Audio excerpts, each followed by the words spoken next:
ndidzakupatsani mudabadwe kumeneko basi.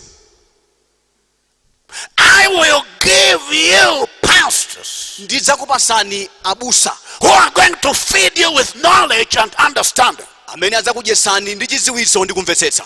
And if you are in a place where they are feeding you with wrong things, Ndiye ngati muli malo amene akukudyetsani zinthu zolakwika, they are not giving you balanced diet, sakukupatsani chakudya chokwanira, just know that you are going to suffer spiritual and destiny kwashoko. mungodziwa kunena kuti inuyotu mukadwala Destiny embarrassment. mukadwala tsogolo lanu likonda. And you see people are stagnated. What is going on here? Ndiye mukudabwa kunena kuti anthu You see, the titimira. poverty of some people is from the church they belong to. Kutitimira kwa anthu ena, kuvutika kwa anthu ena nchifukwa cha mpingo umene aliwo. Because the teachings are not correct. Chifukwa ziphunzitsozo sizolondolayi. Can you imagine that you have a baby? Now the baby may be bouncing. They call them bouncing babies. Tangoganizani kuti muli ndi mwana ndiye akhoza chera kuti mwana nditu wathanzi. And that child is growing 4 years. Ndiye akukula mwanayo zaka 4. And then you decide that you will be giving that child only one type of food. Ndiye kena kumuganize kuti mwanayi tizingonjesa chakudya cha mtundu umodzi. You like chips, so only chips. Umakonda chips ete, Nothing else. Uzingodya chips chimenechi. Chips. Chips chimenechi. Mama masana No wazo chips. vegetables, nothing. Chips. Nthawi zonse chips basi, chips. Do you think that that child is going to grow up well? Muona kuti mwana ameneyo akula bwinobwino. That is where a church to belong to is an issue of intensive spiritual warfare. Chifukwa chake pamene popo mpingo umene mukenati mukhaleko ndi nkhani tu ya nkhondo ya uzimu. Because if you miss it on church, you will not be the best that you are supposed to be in life. Chifukwa mukangosemphana nayo nkhani ya tchalichi simukakhalatu wabwino kwambiri amene munakonzedwa. That is the truth. Choonadi chimenecho. That is the truth. Choonadi chimenecho. He said, when these people that I will appoint over you begin to feed you with knowledge and understanding. Akuti anthu awo amene ndakukonzerani akayamba kukudyetsani nkumvetsetsani chidziwitso. This is what is going to happen to you. Verse 16. Chidzachitike chimenechi. It says, you will multiply and increase in the land. Mudzachuluka ndi kubalana mu dziko limenelo. So these pastors Ndiye azibusawo are for your multiplication and increase in the land that God has ordained for you. alipo kuti mukachuluke ndi kupambana mu dziko limene Mulungu akukonzerani. Now if they are wrong feeders, Ndiye ngati ndi adyetsi olakwika, you don't get to this level now of multiplication and increase. simungafiketu ku mulingo umenewu wakuchulukitsidwa nkuonjezeredwa. What you experience is reduction and barrenness. Chimene muzikona nacho nkuchepetsedwa basi ndi uchumba. Instead of getting bigger, you get smaller. Malo mokula mudzingochepabe. Any church that makes you smaller than it found you, run away from it. Mpingo wina uliwonse umene kukupangisani kukuchepshani kuposa amene munalili thawani. And how can you belong to a church Nde mungakhale bwanji membala wa mpingo where if you have anything serious, you don't go to the pastor of that church or pastors of that church, you look for, you import assistance. kumene mukakhale Then you are in a wrong church. mukakhala ndi vuto lalikulu mmasakasaka kuti kodi ndipita kuti akandithandize ndiye kuti muli malo olakwika.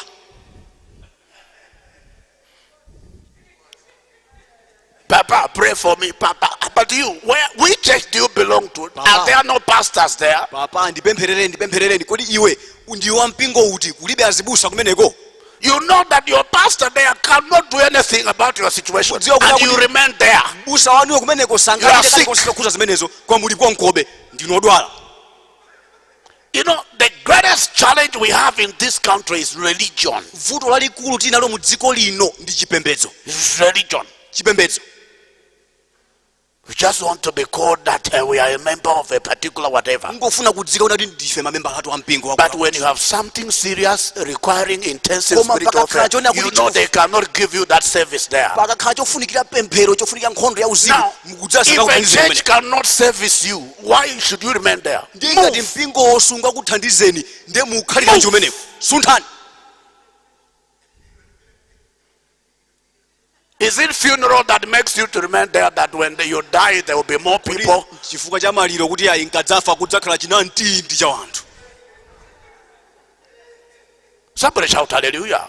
fulani haleluya. I said somebody shout hallelujah. fulani haleluya. Place of worship. malo opembedzera. To be in a wrong place of worship is to place yourself in a fiery furnace. That is what I told you. kukhala malo olakwika opembedzako ndi kukhala mu ng'anjo ya moto chimene ndanena. So where to be church-wise should be a matter of what? Intensive prayers. Intensive prayers. malo amene inu mmapembedza malo achalichi ikhale nkhanitu ya nkhondo ya uzimu. Somebody shout hallelujah. fulani haleluya. You don't belong to a church because you have been there for a long time. simangokhalatu mmembala wa mpingo wina wake chifukwa kuti mwakhalitsako kumeneko. The question is, what difference is the church making in your personal life? funso ndiona kuti mpingo ukusintha chiyani moyo mwanu. Don't be the church that is only helpful in times of peace. musakhale pa mpingo onena kuti ungothandiza mu nthawi ya mtendere. But when marriage is not working, koma banja likangoti likusadabuzika you can't go there for any assistance. simungapiteko kuti akuthandizeni ayi. You have to import assistance. mukuyenera kuti muone kuti akuthandizeni ena kwina. Which pastor? Which papa? kodi ndi papa kuti ndawo wachuka nontawoni tsono lino. And then people give you 4 names of papas. ndi anthu kupasani ma SMS kutumizirani mayina 4. So you turn now pastors into, they are like, for you it's like they are witch doctors. ndi mwasandusa zibusa nosopano ngati kuti asing'anga. Papa 1, Papa Chibade, papa Chibade, Papa Mambia, Papa Banda. papa Banda. So anyway, let me try Papa Wankulu. ndiyesere senior papa.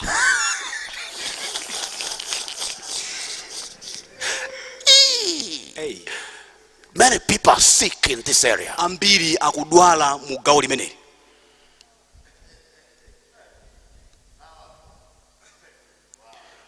And when you are planted in your God-ordained place, nde mukabyalidwa mu malo amene mulungu anakukonzerani. you know what happens? muchachimene chingachitike You flourish. mumachita bwino.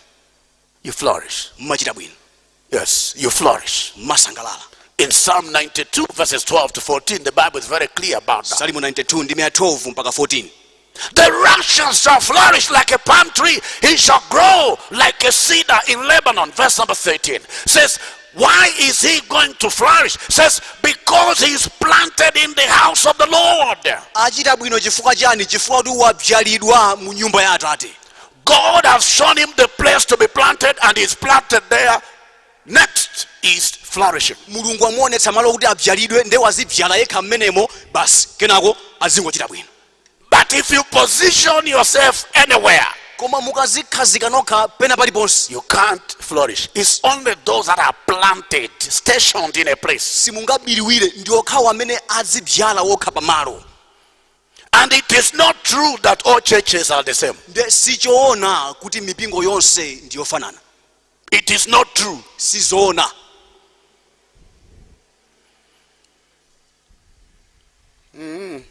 Number 5, strategic places. chachisanu malo ofunikira. Strategic places, number 5. malo ofunikira chachisanu Your dwelling house nyumba yokhalamo or place of business. kapena malo ochitira business. Especially if these are rented facilities. makamaka ngati malo oterewa ndi ochita kuchitapo lendi. Be very careful. musamalitse.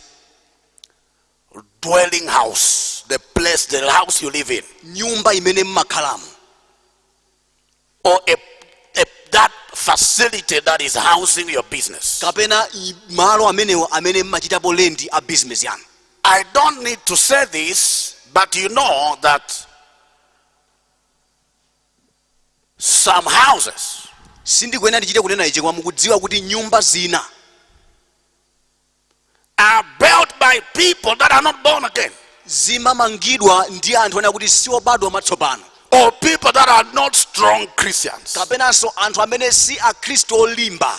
And culturally, many of such houses have things put in their foundations. Nde mwachikhalidwe nyumba zotalezi zambiri zimakhala kuti anayikapo kanthu m'maziko ake, Or in the roof, kapena budenga mmene, or in the wall. kapena singakhale mkatikati mwa khoma.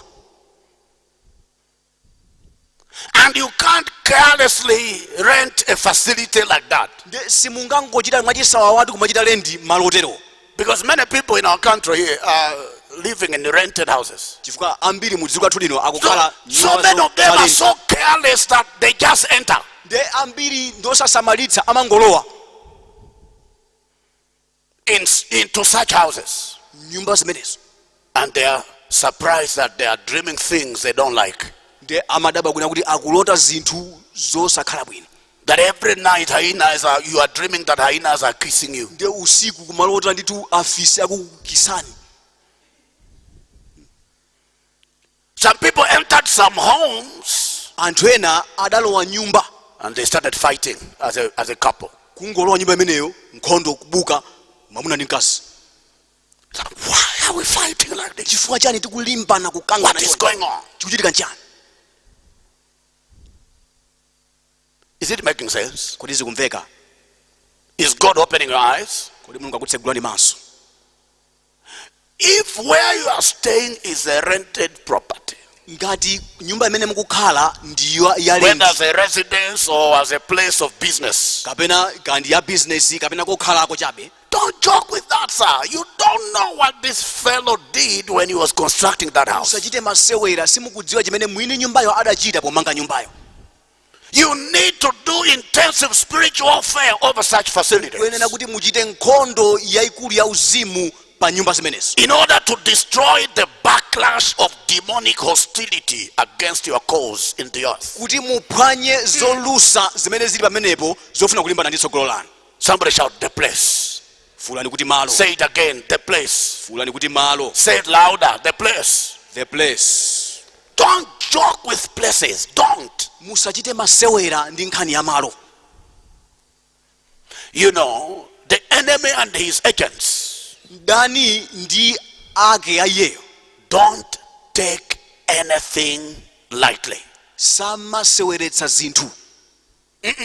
Ayi, It's only children of God who take things casually. ndi ana a Mulungutu amene amazitenga zinthu pamwamba. That is why they end up casualties. Chifukwa chaketu amapezeka kunena kuti akuvutika. Never in this life take anything lightly. Musamachitenge chinthu chilichonse pamwamba chabe. If you dream that you have quarreled with your spouse, Mukalota mutakangana ndi mkazi wanu mwamuna wanu, when you wake up, mukadzuka don't say it is just a dream. musangoti ndi loto chabe. That is to be stupid. Kumene kwendeti kukhala opusa. Can't you see that the enemy is already planting a seed of discord? Simukuona kuti mdaniyo akubyala kale mbewu ya kukangana pamenepo. You must navigate in the realm of the spirit, waging war against forces of darkness over your marriage. Muchitechite mu uzimu ndi kuthira nkhondo mphamvu za kumidima zolimba ndi moyo wanu. You dreamed that somebody was feeding you with something very bitter. Mwalota kuti wina wake amakudyetsani china chake chowawa. You wake up, Mukudzuka you say, kena ngoti just a dream. maloto chabe awo. And then you go to clean your mouth with toothbrush. Kena kubaso ukachapa nkamwa. You Inu are joking with life. mukuchita masewera ndi I'm moyo. telling you today, Ndikukuwuzani lero, never take anything lightly and jokingly. musatenge china chilichonse mwa masewera pachabe.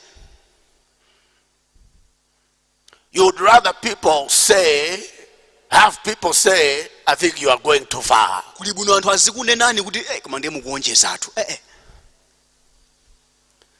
The enemy must be attacked with ruthlessness and aggressiveness.